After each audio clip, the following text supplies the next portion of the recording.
Hi hello ವಿದ್ಯಾರ್ಥಿಗಳೇ, ಎಲ್ಲರಿಗೂ ನಮಸ್ಕಾರ. ನರ್ಸಿಂಗ್ ಕರಿಯರ್ ಪಾತ್ ಯೂಟ್ಯೂಬ್ ಚಾನಲ್ಗೆ ನಿಮ್ಮೆಲ್ಲರಿಗೂ ಆತ್ಮೀಯ ಸ್ವಾಗತ. ಇವತ್ತು ನಾವು ಪ್ರಾಕ್ಟಿಕಲ್ ಎಕ್ಸಾಮ್ ಅಂದರೆ BSc ನರ್ಸಿಂಗ್ ಪ್ರಾಕ್ಟಿಕಲ್ ಎಕ್ಸಾಮ್ನ ಯಾವಾಗ ಕಂಡಕ್ಟ್ ಮಾಡ್ತಾರೆ ಮತ್ತು ಪ್ರಾಕ್ಟಿಕಲ್ ಎಕ್ಸಾಮ್ಗೆ ಯಾವ ರೀತಿ ತಯಾರಿನ ಮಾಡ್ಕೋಬೇಕು ಅನ್ನೋದ್ರ ಬಗ್ಗೆ ತಿಳಿದುಕೊಳ್ತಾ ಹೋಗೋಣ. ಅದಕ್ಕಿಂತ ಮುಂಚೆ ಯಾರಾದರೂ ನಮ್ಮ ಚಾನಲ್ನ ಹೊಸದಾಗಿ ನೋಡ್ತಾ ಇದ್ದರೆ ಕೂಡಲೇ ಕೆಳಗೆ ಕಾಣೋ ಸಬ್ಸ್ಕ್ರೈಬ್ ಬಟನ್ ಮೇಲೆ ಕ್ಲಿಕ್ ಮಾಡಿ ಸಬ್ಸ್ಕ್ರೈಬ್ ಮಾಡ್ಕೊಳ್ಳಿ. ಹಾಗೆ ಬೆಲ್ ಐಕನ್ ಕೂಡ ಪ್ರೆಸ್ ಮಾಡಿ. ನೀವು ಬೆಲ್ ಐಕನ್ ಪ್ರೆಸ್ ಮಾಡೋದ್ರಿಂದ ನಾವು ಹಾಕೋ ಎಲ್ಲ ಇನ್ಫಾರ್ಮೇಟಿವ್ ವಿಡಿಯೋಸ್ ನೋಟಿಫಿಕೇಶನ್ ನಿಮಗೆ ಬರ್ತಾನೆ ಹೋಗುತ್ತೆ. ಸೊ ಲೇಟ್ ಮಾಡಿದ ವಿಡಿಯೋನ ಶುರು ಮಾಡೋಣ ಬನ್ನಿ. BSc ನರ್ಸಿಂಗ್ ಪ್ರಾಕ್ಟಿಕಲ್ ಎಕ್ಸಾಮ್ನ ಯಾವಾಗ ಕಂಡಕ್ಟ್ ಮಾಡ್ತಾರಪ್ಪ ಅಂದರೆ, ಇವಾಗ ಆಲ್ರೆಡಿ ನೀವು ಥಿಯರಿ ಎಕ್ಸಾಮ್ನ ಕಂಪ್ಲೀಟ್ ಮಾಡಿದ್ದೀರಾ ಅಂದರೆ ಯಾರ್ಯಾರಂದರೆ second sem students, fourth sem students ಮತ್ತು ಫಿಫ್ತ್ ಸೆಮ್ಮು ಮತ್ತು ಫೈನಲ್ ಇಯರ್ ಸ್ಟೂಡೆಂಟ್ಸು ನೀವು ನಿಮ್ಮ ಥಿಯರಿ ಎಕ್ಸಾಮ್ನ ಕಂಪ್ಲೀಟ್ ಮಾಡಿದ್ದೀರಾ. ಸೊ ನೀವು ಇವಾಗ ವೇಟ್ ಮಾಡ್ತಾಯಿದ್ದೀರಾ ಪ್ರಾಕ್ಟಿಕಲ್ ಎಕ್ಸಾಮ್ಗೆ ಯಾವಾಗ ಕಂಡಕ್ಟ್ ಮಾಡ್ತಾರೆ ಅಂತ ತುಂಬ ಜನ ಕೇಳ್ತಾ ಇದ್ರಿ. ಸೊ ಪ್ರಾಕ್ಟಿಕಲ್ ಎಕ್ಸಾಮ್ನ ಯಾವಾಗ ಕಂಡಕ್ಟ್ ಮಾಡ್ತಾರಪ್ಪ ಅಂದರೆ, ಸಿಕ್ಸ್ತ್ ಸೆಮ್ ಎಕ್ಸಾಮ್ಸು ಇನ್ನೂ ಕಂಪ್ಲೀಟ್ ಆಗಿಲ್ಲ. ಅದು January 8th sixth sem exams complete ಆಗುತ್ತೆ.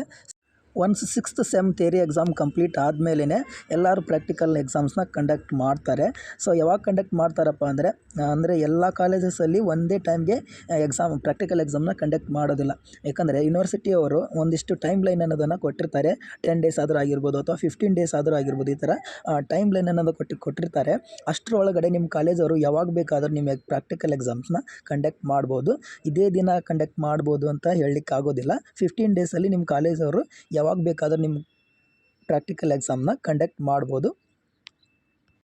ಪ್ರಾಕ್ಟಿಕಲ್ ಎಕ್ಸಾಮ್ ಯಾವಾಗ ಕಂಡಕ್ಟ್ ಮಾಡ್ತಾರೆ ಅಂತ ಎಲ್ರಿಗೂ ಕ್ಲಿಯರ್ ಆಯಿತು ಅಂದ್ಕೊತೀನಿ. ನೆಕ್ಸ್ಟ್ ನಾವು ಪ್ರಾಕ್ಟಿಕಲ್ ಎಕ್ಸಾಮ್ಗೆ ಯಾವ ರೀತಿ ಪ್ರಿಪೇರ್ ಆಗಬೇಕು ಅನ್ನೋದ್ರ ಬಗ್ಗೆ ತಿಳಿದುಕೊಳ್ತಾ ಹೋಗೋಣ. ಪ್ರಾಕ್ಟಿಕಲ್ ಎಕ್ಸಾಮ್ಗೆ ಯಾವ ರೀತಿ ಪ್ರಿಪೇರ್ ಆಗಬೇಕಪ್ಪ ಅಂದರೆ, ಪ್ರಾಕ್ಟಿಕಲ್ ಎಕ್ಸಾಮ್ಗೆ ಪ್ರಿಪೇರ್ ಆಗೋದು ಥಿಯರಿ ಎಕ್ಸಾಮ್ಗೆ ಪ್ರಿಪೇರ್ ಆದಷ್ಟು ಏನೂ ಕಷ್ಟ ಏನಿರೋದಿಲ್ಲ, ಸಿಂಪಲ್ ಆಗಿಯೇ ಇರುತ್ತೆ. ಹೇಗಪ್ಪ ಅಂದರೆ, ಇವಾಗ ಆಲ್ರೆಡಿ ನಿಮಗೆ ಪೇಷಂಟ್ ಹಿಸ್ಟ್ರಿ ಕಲೆಕ್ಟ್ ಮಾಡೋದು ಮತ್ತು ಕೇರ್ ಪ್ಲಾನ್ ಹಾಕೋದ್ರ ಬಗ್ಗೆ ಗೊತ್ತೇ ಇರುತ್ತೆ. ಸೊ ಅದನ್ನೇ ನಾವು ಪ್ರಾಕ್ಟಿಕಲ್ ಎಕ್ಸಾಮಲ್ಲಿ ಬರೀಬೇಕಾಗತ್ತೆ. ರಿಟರ್ನ್ ಪಾರ್ಟಲ್ಲಿ ಪೇಷಂಟ್ ಹಿಸ್ಟ್ರಿ ಕಲೆಕ್ಟ್ ಮಾಡಿ ಮತ್ತು ಪ್ರಿಯಾರಿಟಿ ವೈಸ್ ನರ್ಸಿಂಗ್ ಡಯಾಗ್ನೋಸಿಸ್ ಹಾಕಿ ಕೇರ್ ಪ್ಲಾನ್ನ ಬರೀಬೇಕಾಗತ್ತೆ. ಯಾವಾಗಪ್ಪ ಅಂದರೆ, ನಿಮಗೆ ಪ್ರಾಕ್ಟಿಕಲ್ ಎಕ್ಸಾಮ್ನ ಕಂಡಕ್ಟ್ ಮಾಡ್ತಾರಲ್ಲ, ಆವಾಗ ನಿಮಗೆ ಒಂದು ಪೇಷಂಟ್ ಅನ್ನೋದನ್ನು ಅಸೈನ್ ಮಾಡ್ತಾರೆ ಹಾಸ್ಪಿಟ್ಲಲ್ಲಿ. ಸೊ ಅಲ್ಲಿ ನೀವು ಪೇಷಂಟ್ ಹಿಸ್ಟ್ರಿನ ಕಲೆಕ್ಟ್ ಮಾಡಿ ಪ್ರಿಯಾರಿಟಿ ವೈಸ್ ನರ್ಸಿಂಗ್ ಡಯಾಗ್ನೋಸಿಸ್ ಹಾಕಿ ಕೇರ್ ಪ್ಲಾನ್ನ ಬರೀಬೇಕಾಗತ್ತೆ. ಸೊ ಅಲ್ಲಿಗೆ ನಿಮ್ಮ ರೈಟಿಂಗ್ ಪಾರ್ಟ್ ಕಂಪ್ಲೀಟ್ ಆಗುತ್ತೆ. ನೆಕ್ಸ್ಟ್ ನಿಮಗೆ ಇಂಟರ್ನಲ್ ಎಕ್ಸಾಮಿನರು ಮತ್ತು ಎಕ್ಸ್ಟರ್ನಲ್ ಎಕ್ಸಾಮಿನರ್ ಅನ್ನೋದು ವೈವಾ ಅನ್ನೋದು ಕಂಡಕ್ಟ್ ಮಾಡ್ತಾರೆ. ಸೊ ಇದಕ್ಕೆ ನೀವು ಬೇಸಿಕ್ ನಾಲೆಜನ್ನ ಹೊಂದಿರಬೇಕಾಗತ್ತೆ. ಬೇಸಿಕ್ ನಾಲೆಜ್ ಅಂದರೆ ನೀವು ಯಾವ ಕೇಸ್ನ ತೊಗೊಂಡಿದ್ದೀರಾ ಆ ಕೇಸ್ ಬಗ್ಗೆ ಫುಲ್ ಸ್ಟಡಿ ಮಾಡಬೇಕಾಗುತ್ತೆ. ವೈವಾ ಅಲ್ಲಿ ಏನೇನು ಕೇಳ್ತಾರಪ್ಪ ಅಂದರೆ, ಮೊದಲಿಗೆ ನಿಮ್ಮ ಕೇಸ್ ಬಗ್ಗೆ ಎಕ್ಸ್ಪ್ಲೇನ್ ಮಾಡೋಕೆ ಹೇಳ್ತಾರೆ. ಅಂದರೆ ಯಾವ ಥರ ಅಂದರೆ, ನಿಮ್ಮ ಕೇಸ್ ಹಿಸ್ಟ್ರಿ ಆಗಿರ್ಬೋದು, chief complaints, priority wise nursing diagnosis, so ಈ ಥರ ಮತ್ತು ಹೆಲ್ತ್ ಎಜುಕೇಷನ್ನು, ಸೊ ಈ ಥರ ನಿಮಗೆ ಕೇಸ್ ಬಗ್ಗೆ ಕೇಳ್ತಾರೆ. ಮತ್ತು ಏನು ಕೇಳ್ತಾರಪ್ಪ ಅಂದರೆ, ಬೇಸಿಕ್ಕಾಗಿ ನಿಮಗೆ ಇವಾಗ ನೀವು ನರ್ಸಿಂಗ್ ಫೌಂಡೇಶನ್ ಎಕ್ಸಾಮ್ ಬರೀತಿದ್ದೀರ ಅಂದರೆ ಬೇಸಿಕ್ಕಾಗಿ ನರ್ಸಿಂಗ್ ಫೌಂಡೇಶನ್ ಬಗ್ಗೆ ನಿಮಗೆ ಕ್ವಶನ್ ಅನ್ನೋದನ್ನು ಕೇಳ್ತಾರೆ.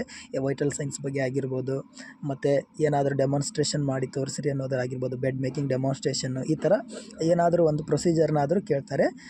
ಸೊ ಅದಕ್ಕೆ ನೀವು ಪ್ರಿಪೇರ್ ಆಗಿರಿ. ಮತ್ತು ನೀವು ಬರೆದಿರೋ ಕೇಸ್ ಮೇಲಿನ ಕ್ವಶನ್ಸ್ ಅನ್ನೋದನ್ನು ಕೇಳ್ತಾರೆ. ಫಾರ್ ಎಕ್ಸಾಂಪಲ್, ನೀವು ಇವಾಗ ಫ್ರಾಕ್ಚರ್ ಕೇಸ್ ಬರೆದಿದ್ದೀರಪ್ಪ ಅಂದರೆ ಫ್ರಾಕ್ಚರ್ ಡೆಫಿನಿಷನ್ ಆಗಿರ್ಬೋದು, ಟೈಪ್ಸು, ಕಾಸಸ್ಸು, ಈ ಥರ ಅದ್ರ ಮೇಲೇ ಕ್ವಶನ್ಸ್ನ ಕೇಳ್ತಾರೆ. ಅದ್ರ ಬಗ್ಗೆ ಚೆನ್ನಾಗಿ ಓದ್ಕೊಳ್ಳಿ. ಪ್ರಾಕ್ಟಿಕಲ್ ಎಕ್ಸಾಮ್ ಅನ್ನೋದು ಈಸಿಯಾಗಿಯೇ ಇರುತ್ತೆ, ಯಾರು ಟೆನ್ಷನ್ ಮಾಡ್ಕೊಳ್ಳಿಕ್ಕೆ ಹೋಗಬೇಡಿ. ಮತ್ತು ಏನಾದರೂ ಡೌಟ್ ಇದ್ದರೆ ಕಮೆಂಟ್ಸ್ ಮಾಡಿ, ನಾನು ಸಾಲ್ವ್ ಮಾಡ್ತೇನೆ. ವಿಡಿಯೋನ ಕೊನೆವರೆಗೂ ನೋಡೋದಕ್ಕೆ ಥ್ಯಾಂಕ್ ಯು ಸೋ ಮಚ್. ಧನ್ಯವಾದಗಳು.